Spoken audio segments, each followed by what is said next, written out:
Um, Italy's timeline starts out in 1919 with the Treaty of Versailles, right after World War One. The League of Nations is set up, and Italy is promised some land for participating in World War One. Um, but unfortunately, the League of Nations does not have control over this land, and so the League of Nations can't actually. Um, the land was not theirs to give, and this led to Italy being very discontent with the outcome of the League of Nations or the Treaty of Versailles, and they began to resent the League of Nations, and we see some of the outcomes of this issue later. In 1922, Mussolini takes power. We've talked about this recently, but one of the big factors here is that, you know, Italy has become a fascist state. Um, so, you know, all the alliances and, all the enemies that they create are a kind of a byproduct of um, this leadership of Mussolini. Uh, and, uh, eventually he gets deposed or, um, and they switch sides in the war, but for a long time, once Mussolini takes power, we kind of see them distance themselves from Allied powers. And this really reaches a height in 1934 as they invade Abyssinia or Ethiopia. Um, and as we'll see a little bit later in the spider diagrams, a lot of the Allied countries had thought,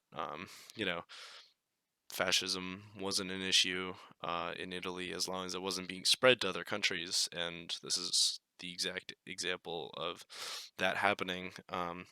They were also a one of the key members in the League of Nations at this point. So this caused a lot of disagreements and a loss of cordial relations between a lot of allied powers and Italy. Um, and as these nations got alienated, Italy becomes uh, closer and closer with Nazi Germany, which will eventually lead to the Pact of Steel in 1939. And this is, um, kind of not the epitome, but the end goal for Nazi Germany to have a strong ally um, in the war. And they both are fascist states. They were kind of moving towards this in a lot of in many ways in years before this. And um, they set up the Pact of Steel. Uh, that leads us right into World War II, where they fight on the Axis side um, with Germany and Japan. They switch sides halfway through the war, but this is just due to a change in leadership from Mussolini to another leader. So, moving on to the spider diagram, the USSR and Italy relations starts actually with the Spanish Civil War. They fought on different sides during the Spanish Civil War. Um, and up until the Abyssinian crisis, I know this is a little bit out of chronological order, but they kind of had a not an agreement, but um, neutrality and non-aggression between the two of them. And this was actually, solidified in the Italo-Soviet Pact, which was signed in 1921. Um, and this actually, I think, relations soured after the Abyssinian crisis. And a little bit later in the Spanish Civil War in 1936. But yeah, this is actually a trend that we'll see throughout the rest of the um, nations as we move down. Um,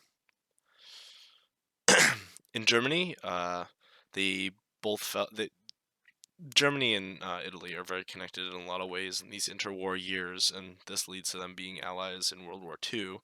And that kind of starts with they felt that they lost something from the Treaty of Versailles, pretty obviously, Germany, lost the war. They had to pay reparations, um, but they felt that those reparations were not fair, and their side of the deal was, um, you know, not super fair. And Italy felt the same way, that they had kind of gotten gypped. And with this change of leadership to Mussolini, to a fascist state, and the alienation um, throughout these interwar years brought them closer together. They were on the same side during the Spanish Civil War.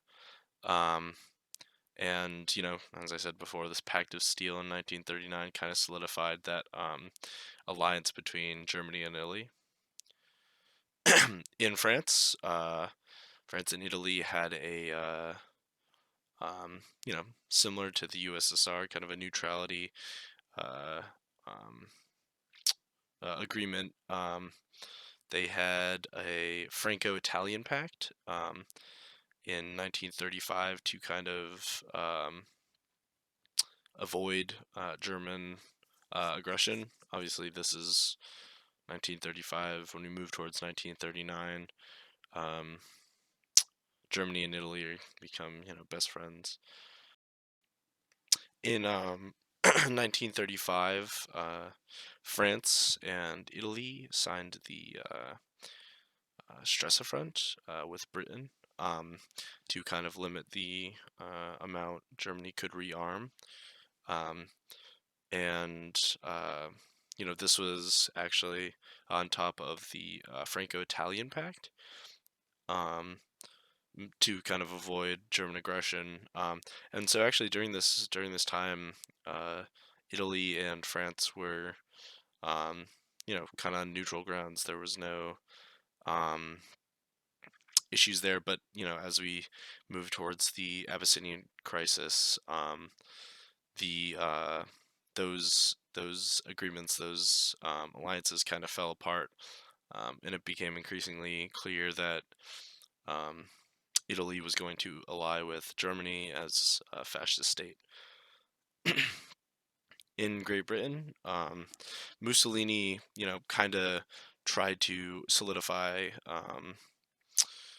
relations with Great Britain, uh, kind of so they could solidify their position as a world power.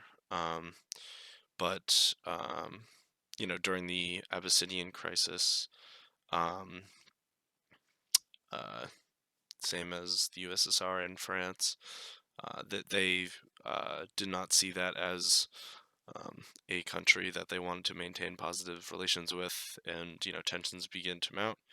Um, and Britain really kind of realized that they were going to be moving towards an alliance with Germany, and cut off friendly relations.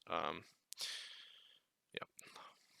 In Coming up on these next two, Japan and the U.S., there's not as much as the other European countries, just due to the fact that there was just not a lot of interactions between these countries. In Japan, you know, there was not a lot of there was not a lot of necessarily an alliance, or they weren't enemies or anything.